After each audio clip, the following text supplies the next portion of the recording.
அனைவருக்கும் இனிய காலை வணக்கம். நாம் இப்போது இயல் 3 உள்ள உரைநடை உலகம் வளரும் வணிகம் அதான் பார்க்க போகிறோம். சரியாம்மா? வணிகம் அப்படின்னா வியாபாரம் இல்லையா? வியாபாரம் எப்படி இருக்கும்? சின்ன சின்ன வியாபாரமாக சிறு வியாபாரிகள் கூறு வியாபாரிகள் இருப்பாங்க. அது மாதிரி பெரிய பெரிய நிறுவனங்கள்லேருந்து வியாபாரங்கள் நடக்கும் இல்லையா? வணிகம் வந்து கடல் கடந்து நடக்கும். நாட்டுக்குள்ளே நாடு வீட்டு நாடு எல்லாமே இருக்கும் இல்லையா? சின்ன சின்ன வியாபாரம் முதல் பெரு வணிகம் வரை எல்லாமே வணிகம் தான் சொல்லுவோம் இல்லையா? வளரும் வணிகம்னா அந்த வணிகம் எவ்வாறு வளர்ந்தது அதை பற்றி நம்ம இந்த பாடத்தில் பார்க்க போகிறோம். சரியா? வாங்க லெசனுக்குள்ளே போகலாம். மனிதர் வாழ்வில் வணிகம் பெரும் பங்கு வகிக்கிறது. வணிகம் இல்லையேல் மனிதர்கள் தம் தேவைகளை எளிதாக நிறைவேற்றிக் கொள்ள இயலாது. வணிகம் பல வகைகளில் நடைபெறுகிறது. வணிக நிறுவனங்களும் பல வகைகளாக உள்ளன. தமிழர் பழங்காலத்திலிருந்தே வணிகத்தில் சிறந்து விளங்கினர். உலகம் முழுவதும் வணிக தொடர்பு கொண்டு இருந்தனர். அதனை அறிந்து கொள்வோம் வாருங்கள். வணிகம் சொன்னேன் இல்லையா? வியாபாரம் இல்லாமல் ஏதாவது நம்மளோட தேவைகளை பூர்த்தி பண்ணிக்கொள்ள முடியுமா? இப்போ கொஞ்ச நாள் கடையை அடைச்சாங்க அப்படின்னா நம்மளால் என்ன செய்கிறோம்? நம்ம ஒரு வாரத்துக்கு தேவையான தின்பண்டங்களாக இருக்கலாம், இல்லை மளிகை சாமான்களாக இருக்கலாம், காய்கறியாக இருக்கலாம், நம்ம மொத்தமாக வாங்கி வச்சுக்கிறோம் இல்லையா? வணிகம் இல்லை, அந்த கடை பூட்ட போகிறாங்க ஒரு பந்து அப்படின்னு சொன்னாலே நம்ம என்ன பண்ணுறோம்? வேகமாக நம்மளோட தேவைகளை முன்னக்கூடியே வாங்கி வச்சுக்கிறோம் இல்லையா? அப்போ நம்மளோட தேவைகளை எளிதாக நிறைவேற்றிக்கிறதுக்கு என்ன தேவை? நமக்கு வணிகம் இல்லையா? இப்போ நம்ம இந்த லாக்டவுன் பீரியடில் அதை கண்டிப்பாக எல்லாருக்குமே உங்களுக்கு புரிஞ்சிருக்கும் இல்லையா? யாருமே போய் நகை கடை துணி கடையிலலாம் போய் யாரும் வாங்கலை இல்லையா? மளிகை கடையிலையும் காய்கறி கடை அத்தியாவசிய தேவைகள் தான் மட்டும் தான் நம்ம வாங்கிக்கிட்டோம் இல்லையா? மெடிக்கல் ஷாப் மட்டும் திறந்தே இருந்தது, பால் அந்த மாதிரி இருக்கிற கடை திறந்தே இருந்தது இல்லையா? அப்போ அந்த வணிகம் அப்படின்றது இல்லைன்னா நம்மளோட வாழ்க்கையில் நம்மளோட தேவைகளை பூர்த்தி செய்ய முடியாது இல்லையாம்மா? வாங்க பார்க்கலாம். அப்படி அடுத்து என்ன இருக்குன்னு பார்க்கலாம். அப்படி இந்த லெசன் ஃபுல்லாகவே நான் ரீட் பண்ணி உங்களுக்கு எக்ஸ்பிளைன் பண்ணிகிட்டே வரேன். கவனிங்க. சரியா? இது பாடம் இல்லையா? அதனால் ஃபுல்லாகவே புக்கிலேருந்து அப்படியே உனக்கு ஒரு ஒரு பார்ட்டாக தான் நான் எடுத்து போட்டிருக்கேன். சரியாம்மா? கவனிங்க. தெரியலன்னா கேளுங்க. சரியா? புரியலன்னா திரும்ப ஒருக்கா கேளுங்க. மனிதன் தமக்கு தேவையான எல்லா பொருட்களையும் தானே உற்பத்தி செய்து கொள்ள முடியாது. தனக்கு தேவையான சில பொருட்களை உற்பத்தி செய்யும் பிறரிடமிருந்து வாங்குவான் இல்லையா? தான் உற்பத்தி செய்யும் பொருட்களில் சிலவற்றை பிறருக்கு விற்பான். இவ்வாறு ஒரு பொருளை பிறரிடமிருந்து வாங்குவதும் பிறருக்கு விற்பதும் வணிகமாகும். சரியா? ஒரு பொருளை பிறரிடம் இருந்து வாங்குவதும் பிறருக்கு விற்பதும் வணிகமாகும். வணிகம் என்றால் என்ன அப்படின்றது ஒரு கேள்வி. அதுக்கு தான் பதில் உனக்கு இல்லையா? ஒரு பொருளை பிறரிடமிருந்து வாங்குவதும் பிறருக்கு விற்பதும் வணிகமாகும். பொருள்களை விற்பவரை வணிகர் என்பர், வாங்குபவரை நுகர்வோர் என்பர். விற்கிறவங்களை என்ன சொல்வோம்? வணிகர், வியாபாரி அப்படி சொல்லுவோம் இல்லையா? வாங்குபவரை நுகர்வோர், கன்சூமர் இல்லையா? பண்டமாற்று வணிகம். நம்மிடம் கூடுதலாக இருக்கும் பொருட்களை கொடுத்து நமக்கு தேவையான பொருட்களை பெற்றுக்கொள்வது பண்டமாற்று வணிகமாகும். பண்டமாற்று வணிகம் என்றால் என்ன அப்படின்னு ஒரு கொஸ்டின் இருக்கும். அதுக்கு தான் நமக்கு பதில். சரியா? நம்மிடம் கூடுதலாக இருக்கும் பொருட்களை கொடுத்து நமக்கு தேவையான பொருட்களை பெற்றுக்கொள்வது பண்டமாற்று வணிகம். இப்போ நம்ம வீட்டில் காய்கறி செடி போட்டிருக்கோன்னு வச்சுக்கோங்க. ஒரு எக்ஸாம்பிளுக்கு நம்ம வீட்டில் நிறைய வெண்டைக்காய் காய்ச்சிருக்கு. ஒரு மூடை நிறைய காய்ச்சிருந்தால் நம்ம அதை ஃபுல்லாக நம்மளே சாப்பிட்டு காலி பண்ண முடியுமா? முடியாது இல்லையா? அது இப்போ அடுத்து ஒரு 2 தெரு தள்ளியோ 3 தெரு தள்ளியோ ஒரு வீட்டில் கத்திரிக்காய் நிறைய அதே மாதிரி விளைவிச்சு வச்சுருக்காங்கன்னு வச்சுக்கோங்க. அப்போ நம்ம என்ன பண்ணலாம்? நம்ம வீட்டிலேருந்து அந்த வெண்டைக்காயை கொடுத்துட்டு அவங்க வீட்டிலேருந்து கத்திரிக்காய் வாங்கிக்கலாம் இல்லையா? அது மாதிரி தான் பண்டமாற்று. அது ஒரு வீடு மாற்றுற மாதிரி நாடு நகரம் எல்லாம் மாற்றுறது தான் பண்டமாற்று வணிகம். சரியா? நெல்லை கொடுத்து அதற்கு பதிலாக உப்பை பெற்றார். அந்த காலத்தில் நெல்லை கொடுத்துட்டு என்ன செஞ்சாங்களாம்? உப்பை பதிலாக பெற்றாங்களாம். ஆட்டின் பாலை கொடுத்து தானியத்தை பெற்றனர். ஆடு நிறைய வச்சுருக்கவங்க என்ன செஞ்சாங்க? ஆடு பாலை கொடுத்துட்டு தானியங்கள், சரியா, பருப்பு அந்த வகைகள் இருக்கு இல்லையா? பருப்பு பயிர் வகைகள் இருக்கு இல்லையா? அந்த தானியங்கள் பெற்றாங்க. இதெல்லாம் என்னது? பண்டமாற்று வணிகம். அந்த காலத்தில் அந்த மாதிரி நடந்தது. இந்த செய்திகள்லாம் நமக்கு எங்கேருந்து காணப்பட்டது அப்படின்னு கேட்டால் சங்க இலக்கியங்கள்லேயே இதெல்லாம் காணப்படுது. இக்காலத்தில் கூட வீட்டிற்கே வந்து பழைய செய்தித்தாள் பயனற்ற நெகிழி பொருட்கள்லாம் வாங்குறாங்க இல்லையா? அவங்க என்ன கொடுக்குறாங்க நமக்கு? அதுக்கு பதிலாக வீட்டு பயன்பாடு பொருளாக தருவாங்க இல்லையா? பழைய ஈயம் பித்தளைக்கு பேரிச்சம்பளம்னு ஒரு கதையில் கேட்டிருப்பீங்க இல்லையா? அதுபோல் பழைய செய்தித்தாள்கள் பயனற்ற நெகிழி பொருட்கள் நம்ம பிளாஸ்டிக் பொருட்களெல்லாம் கொடுத்தோன்னா நமக்கு கொய்யாப்பழம் அல்லது ஏதாவது அவங்க ஒரு வியாபாரி என்ன பண்ணுவாங்க? அதை வாங்கிட்டு அதுக்கு பதிலாக ரூபாவாக தராமல் வேறு பொருளாக கொடுப்பாங்க இல்லையா? அது ஒரு பண்டமாற்று. சரியா? அல்லது வீட்டு உபயோகப் பொருட்களும் கொடுப்பாங்க. அந்த துணி அவங்களாம் வாங்குறவங்களாம் என்ன பண்ணுறாங்க, டப்பு குடம் அந்த மாதிரி பிளாஸ்டிக் பொருட்கள் கொடுப்பாங்க. பிளாஸ்டிக் பொருட்கள்லாம் நமக்கு கொடுப்பாங்க இல்லையா? பார்த்துருப்பல்ல நீ அது, ஓகேவா? அதுதான் என்னது, பண்டமாற்று வணிகம். நம்மக்கிட்டேருந்து ஒரு பொருளை கொடுத்துட்டு அவங்கக்கிட்டேருந்து நம்ம வேறு ஒரு பொருளை வாங்கிக்கிறோம். அது நமக்கு தேவையான பொருளாக இருக்கலாம் இல்லையா? இது பண்டமாற்று வணிகம். சரியாம்மா, புரியுதா? நம்மிடம் கூடுதலாக இருக்கும் பொருட்களை கொடுத்து நமக்கு தேவையான பொருட்களை பெற்றுக்கொள்வது தான் பண்டமாற்று வணிகம். ஒரு பொருளை பிறரிடமிருந்து வாங்குவதும் பிறருக்கு விற்பதும் வணிகம். சரியா? பொருட்களை விற்பவரை வணிகர், வாங்குபவரை நுகர்வோர். இந்த பேரால உனக்கு இதுதான் வந்து சின்ன சின்ன கொஸ்டின்ஸ். சரியா? நீங்கள் ஒரு புக்கில் நீங்கள் ஒரு பேரா அப்படியே படிச்சிங்கன்னா அதுலேருந்து நீங்கள் கொஸ்டின் ஃபார்ம் பண்ணி படிச்சிங்கன்னா ரொம்ப ஈஸியாக இருக்கும் உங்களுக்கு. சரியா? ஓகே, அடுத்து வணிகத்தின் வகைகள். வணிகத்தை தரைவழி வணிகம், நீர்வழி வணிகம் என பிரிக்கலாம். தரைவழியாக பொருட்களை கொண்டு செல்ல எருது, கழுதை, குதிரை போன்ற விலங்குகளும் வண்டிகளும் பயன்படுத்தப்பட்டன. வணிகர்கள் வண்டிகளில் பொருட்களை ஏற்றி வெளியூருக்கு செல்லும்போது குழுவாகவே செல்வார்கள். இக்குழுவை வணிக சாத்து என்பர். வணிக சாத்து அதாவது குழுவா ஒரு 10 பேர் சேர்ந்து அவங்கவுங்க பொருட்கள் எல்லாம் என்ன பண்ணுவாங்க, மாட்டு வண்டி, கழுதை வண்டி, குதிரை வண்டின்னு சொல்லிட்டு வண்டிகள் கட்டி அதில் அந்த பொருட்கள் எல்லாம் சேர்த்து ஏற்றிட்டு ஒரு குரூப்பாக சேர்ந்து வேறு வேறு வெளியூருக்கு போவாங்க.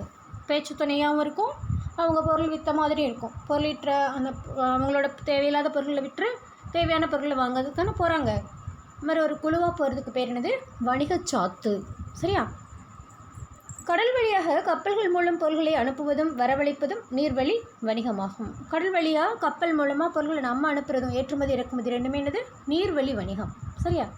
கப்பல்கள் வந்து நின்று போகும் இடங்கள் துறைமுகங்கள் ஆகும். துறைமுக நகரங்கள் பட்டினம் என்றும் பாக்கம் என்றும் குறிக்கப்பட்டன. அந்த காலத்தில் என்ன வச்சுருக்காங்க, அந்த துறைமுகத்தை வந்து பட்டினம், பாக்கம் அப்படின்னு சொல்லி பிரித்தாங்க. நம்ம ஊரில் இப்போ கேள்விப்பட்டிருப்போம் இல்லையா, ஏன்னா இருக்குது காவிரி பூம்பட்டினம், அந்த பூம்புகார் தான் வந்து காவிரி பூம்பட்டினமாக இருந்தது. இப்போ பாக்கம் அப்படின்னா என்னெல்லாம் இருக்குது, சென்னைக்குள்ளேயே சுற்றி பார்த்தீங்கன்னா என்னென்ன ஊர் இருக்குது, துறைப்பாக்கம், கல்பாக்கம், நுங்கம்பாக்கம், அப்படியே கோடம்பாக்கம், அந்த மாதிரி எல்லாம் பாக்கம் பாக்கம் பாக்கம் வருது இல்லையா? அது எல்லாமே அந்த காலத்தில் ஒரு குறிப்புக்காக அது அந்த சொல்லை பயன்படுத்தினாங்க. சரியா? தமிழ்நாட்டின் தலைசிறந்த துறைமுகமாக பூம்புகார் விளங்கியது. அவ்வூர் துறைமுகத்தில் பல்வேறு நாட்டு கப்பல்கள் தத்தம் நாட்டு கொடிகளோடு வந்து நின்றன. ஒரு துறைமுகத்தில் கப்பல் வந்து நிற்கிது அப்படின்னா அந்த கப்பல் பற்றி தெரிஞ்சுக்கணுன்னா அதோடைய கொடி மேலே பறக்கும் இல்லையா? அந்த கொடியை பார்த்தாலே இது இந்த நாட்டிலேருந்து வந்திருக்கு, இந்த நாட்டில் இதெல்லாம் சிறப்பு, இதெல்லாம் கிடைக்கும், இந்த வணிகத்துக்காக தான் இந்த கப்பல் வந்திருக்குன்றத குறிப்பாகவே உணர்த்துவாங்க. நம்ம குறிப்பாலே தெரிஞ்சுக்கலாம். சரியா? அவற்றின் மூலம் வெளிநாட்டு பொருட்கள் இறக்குமதி செய்யப்பட்டன. தமிழ்நாட்டு பொருட்கள் அது மாதிரி ஏற்றுமதியும் செய்யப்பட்டன. வணிகத்தை தனிநபர் வணிகம், நிறுவன வணிகம் என்று பிரித்தாங்க. இதை தெரிந்தெளிவோம்ல பாரு. தன்னாடு விளைந்த வெண்ணெல் தந்து பிற நாட்டின் உப்பின் கொள்ளை சுற்றி உமனர் போல் போகலும் நற்றிணை அப்படின்ற நற்றிணை நூலில் இந்த பாடல் வந்திருக்கு. சரியா? தன்னாடு விளைந்த வெண்ணெல், வெண்ணெல்னானது அங்கே நெல்லை கொடுத்து என்ன பெற்றாங்களா, பிற நாட்டோட உப்பை பெற்றாங்க அப்படின்னு சொல்லிட்டு. பாலோடு வந்து கூலோடு பேரும், அந்த பால் ஆட்டு பால் கொடுத்துட்டு என்ன வாங்கினாங்க, தானியங்கள் வாங்கினாங்க. அது குறுந்தொகை நூலில் வந்திருக்கு. பொண்ணோடு வந்து கறியோடு பெயரும், அது மாதிரி பொன் கொடுத்து என்ன பெற்றாங்க, காய்கறி, நிலக்கரி, அந்த மாதிரி கறி வகைகள், அந்த கனிம பொருட்கள்லாம் பெற்றாங்க. சரியா? அது அகநானூரில் வந்திருக்கு. அது தெளிவும்ல இந்த பாக்ஸில் இருக்கு இல்லையா, அதான் அது. சரியா? இது புரியுதா? இப்போது இந்த வணிகத்தோட வகைகள் என்னது, தரைவழி வணிகம், நீர்வழி வணிகம். தரைவழியாக பொருட்களை கொண்டு செல்ல எதெல்லாம் பயன்படுது, எருது, கழுதை, குதிரை போன்ற விலங்குகள் பயன்படுத்தப்பட்டன. சரியா? ஒரு குழுவாக போனாங்க. அந்த குழுவுக்கு பேர் என்னது, வணிகச்சாத்து.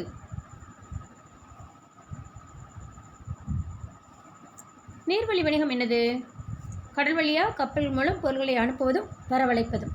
சரியா? அந்த கப்பல்கள் வந்து நிற்கும் இடத்தை என்ன சொல்லுவாங்க, துறைமுகங்கள். துறைமுக நகரங்கள் எப்படி அழைக்கப்பட்டன, பட்டினம், பாக்கம் என்று குறிக்கப்பட்டன. சரியா? தமிழ்நாட்டின் தலைசிறந்த துறைமுகமாக பூம்புகார் விளங்கியது. அவ்வூர் துறைமுகத்தில் பல்வேறு நாட்டு கப்பல்கள் தத்தம் நாட்டு கொடிகளோடு வந்து நின்றன. நான் இப்போ சொன்னேன் இல்லையா, அந்த கப்பல் மேலே இருக்கிற அந்த கொடியை பார்த்தாலே என்ன தெரிஞ்சுக்குவாங்க, இந்த நாட்டிலேருந்து இந்த கப்பல் வந்திருக்கு, அப்போ என்னென்ன பொருட்கள் அந்த கப்பலில் நமக்கு இறக்குமதி ஆகும், நாம் இதை வாங்கி பயனடையலாம் அப்படின்னு மக்களுக்கு குறிப்பாலே உணர்த்தப்படும். சரியா? வணிகத்தை என்ன சொல்கிறாங்க? தனிநபர் வணிகம், நிறுவன வணிகம் என்று பிரிக்கலாம். தனிநபரால் உருவாக்கப்பட்டு நடத்தப்படும் வணிகம் தனிநபர் வணிகம் ஆகும். ஒன்றுக்கும் மேற்பட்டோர் இணைந்து முதலீடு செய்து நடத்துவது நிறுவன வணிகம். இப்போ நம்ம சின்னதாக ஒரு கடை வச்சுருக்காங்கன்னா அவங்க தான் அதுக்கு ஓனர் இல்லையா? அதுவே ஒரு 4-5 பேர் சேர்ந்து ஒரு பெரிய டிபார்ட்மெண்ட் ஸ்டோராக வச்சுருக்காங்க அப்படின்னா அதுக்கு நிறைய பேர் ஸ்பான்சர் பண்ணியிருப்பாங்க இல்லையா? அப்போ அது வந்து என்னவாயிரும்? நிறுவன வணிகமாக மாறிடும். சரியா? ஒரே ஒருத்தர் மட்டும் நடத்தினாது தனிநபர் வணிகம், நிறைய பேர் சேர்ந்து நடத்தினாங்கன்னா அது நிறுவன வணிகம். சரியா? இப்போ சிறு வணிகம் அது பார்க்கலாம். நம் அன்றாட தேவைகளான பால், கீரை, காய்கறிகள் போன்றவற்றை விற்பனை செய்பவர்கள் சிறு வணிகர்கள் ஆவர். சிறு வணிகர்கள்னு யாராவது சொல்கிறோமா? அன்றாடம் நமக்கு தேவையான பொருட்களை விற்கக்கூடிய சின்ன சின்ன வியாபாரிகள் எல்லாத்தையும் சிறு வணிகர்கள்னு சொல்கிறோம். சிறு வணிக பொருட்களை என்னென்ன சொல்லலாம்? பால், கீரை, காய்கறி, பழங்கள் இதெல்லாம் என்னது அந்த சிறு வணிகத்தில் வரும். சிறு முதலீட்டில் பொருட்களை வாங்கி வந்து வீதிகளில் வைத்து விற்பனை செய்வர். தலையில் சுமந்து விற்பாங்க. தரை கடை வைத்து அப்படியே விற்பாங்க இல்லையா? தரையில் ஒரு பெரிய தார்பாய் மாதிரி விரித்து வச்சு நிறைய காய்கறிகள் கொட்டி வச்சுருப்பாங்க இல்லையா? அவங்களும் ஒரு சிறு வணிகர் தான். தலையில் சுமந்து கொண்டு விற்பாங்க. தள்ளு வண்டி வச்சுட்டோம் விற்றுட்டு போவாங்க. அவங்க எல்லாருமே யார்? சிறு வணிகர்கள். சிறு வணிகர்கள் வந்து நுகர்வோரிடம் நேரடி தொடர்பு கொள்வாங்க இல்லையா? நாம் இப்போது நேரடியாக கேட்டு வாங்குகிறோம் அவங்கக்கிட்ட. விலை குறைச்சும் போடுவாங்க, அது அவங்களோட இஷ்டம் இல்லையா? ஒரு சிலர் என்ன பண்ணுவாங்க, ஒருத்தருக்கும் ஒரு ஏரியாவில் போய்ட்டு ஒரு விலைக்கு விற்பாங்க, அடுத்த ஏரியா போனோடனே விலை கூடையும் வச்சுப்பாங்க, குறையும் வைப்பாங்க. அது அவங்களுடைய இஷ்டம் இல்லையா? நுகர்வோரோட நேரடி தொடர்போடு இருப்பாங்க. யார் வாங்குகிறாங்களோ அவங்கள பொறுத்து அவங்களோட வியாபார தந்திரம் இருக்கும். அது சிறு வணிகருக்குள்ள சிறப்பு. புரியுதா? சிறு வணிகம்னா என்னதுமா? சிறு முதலீட்டில் பொருளை வாங்கி வீதிகளில் வச்சு விற்பனை செய்வாங்க. தள்ளுவண்டியில் வச்சுப்பாங்க, தலையில் வச்சு தூக்கிட்டு போய் விற்பாங்க. அந்த மாதிரி சின்ன சின்ன கடைகள், அதுதான் சிறு வணிகர். நம்ம அன்றாட தேவைகளான பால், கீரை, காய்கறிகள், பழங்கள் அதெல்லாம் அந்த சிறு வணிகத்தில் நடைபெறும். சிறு வணிகர்கள் வந்து நுகர்வோரோட நேரடி தொடர்பு கொண்டிருப்பாங்க. நம்ம நேரடியாக நம்ம வாங்குகிறோம். இப்போ இதே பெரிய ஒரு ஒரு தொழிற்சாலையாக இருந்தால் அங்கே போய் நம்ம நேரடியாக வாங்க முடியாது எதையும் இல்லையா? அவங்கக்கிட்டேருந்து வாங்கி தான் விற்பாங்க இல்லையா? சிறு வணிகர்கள் வந்து நேரடியாக நம்ம வீட்டு வாசலில் வந்து கொடுக்குறவங்கெல்லாம் டேரெக்டாக நம்ம அவங்கள்ட்ட வாங்குகிறோம் இல்லையா? பெரு வணிகம் அடுத்தது கவனிங்க. பெரு வணிகம் பெருந்தொகையை முதலீடு செய்து பொருட்களை அதிக அளவில் திரட்டி வைத்து விற்பனை செய்வது பெரு வணிகமாகும். பெரு வணிகர்கள் பொருள்கள் உற்பத்தி செய்யப்படும் இடத்திலிருந்து மொத்தமாக கொள்முதல் செய்வர். மொத்தமாக என்னது? நிறைய டன் கணக்கில் வாங்குவாங்க. சரியா? பொருட்களை நிறைய வாங்குவாங்க. அவற்றை சின்ன சின்ன வியாபாரிகளுக்கெல்லாம் என்ன செய்வாங்களாம்? பிரித்து விற்பாங்க. சிறு வணிகர்களுக்கு விற்பனை செய்வாங்க. பெரு வணிகர்களுக்கு நுகர்வோரோட நேரடி தொடர்பு இருப்பது அரிது. மொத்தமாக இருக்கிற சேல்ஸ் ஹோல்சேல்ஸ் கடைன்னு சொல்கிறாங்க. அந்த கடையில் போய் நம்ம போய் ஒரே ஒரு சிங்கிளாக ஒரு பீஸ் வாங்க முடியுமா? முடியாது இல்லையா? அதே இந்த சிறு வணிகர்கள் போய்ட்டு ஒரு 10-15 பீஸாக வாங்கிட்டு வந்து நமக்கு கொடுப்பாங்க இல்லையா? ஆனால் நாம் போய் அந்த பெரிய கம்பெனியில் ஒரே ஒரு பீஸ் நம்ம போய் எடுத்து வாங்க முடியாது. அதுதான் பெரு வணிகர்களோட நுகர்வோருக்கு என்ன இருக்காது? நேரடி தொடர்பு இருக்காது. சரியா?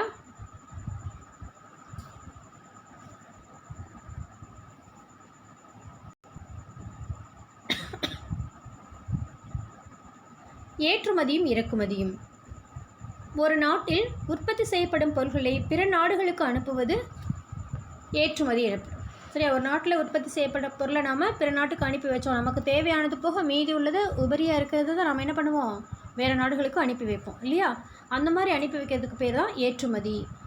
அதே மாதிரி பிற நாடுகளிலிருந்து நமக்கு தேவையான பொருட்களை வாங்குவது என்னது? இறக்குமதி. சரியா? ஏற்றுமதினா நம்ம பொருளை வேறு நாட்டுக்கு அனுப்புறது ஏற்றுமதி. பிற நாடுகள்லேருந்து நம்ம வாங்குறது இறக்குமதி. சரியா? பழங்காலத்தில் தமிழ்நாட்டிலிருந்து என்னெல்லாம் போனது பாருங்கள். தேக்கு, மயில் தோகை, அரிசி, சந்தனம், இஞ்சி, மிளகு போன்றவை பிற நாடுகளுக்கு ஏற்றுமதி செய்யப்பட்டன. தேக்கு டீ குட் இருக்கு இல்லையா? அந்த தேக்கு, மயில் தோகை தெரியும் இல்லையா? அரிசி, சந்தனம், இஞ்சி, மிளகு போன்றவையில் எங்கே அனுப்புனாங்க? பிற நாடுகளுக்கு அனுப்புனாங்க, ஏற்றுமதி செய்தாங்க. சீனாவிலேருந்து என்ன நமக்கு வாங்கினோம் அப்படின்னா கண்ணாடி, கற்பூரம், பட்டு போன்ற பொருட்கள் வந்து இறக்குமதி செய்யப்பட்டன. அரேபியாவிலிருந்து குதிரைகள் வாங்கப்பட்டன. சரி, அரேபிய குதிரைனா ரொம்ப ஃபேமஸ் இல்லையா? அதனால் நம்ம என்ன பண்ணுறாங்களாம்? அரேபியாவிலேருந்து குதிரைகள் வாங்குகிறாங்க. அது இறக்குமதி பொருளில் வரும். சரியா? நம்ம ஏற்றுமதி எதை செய்கிறோம்?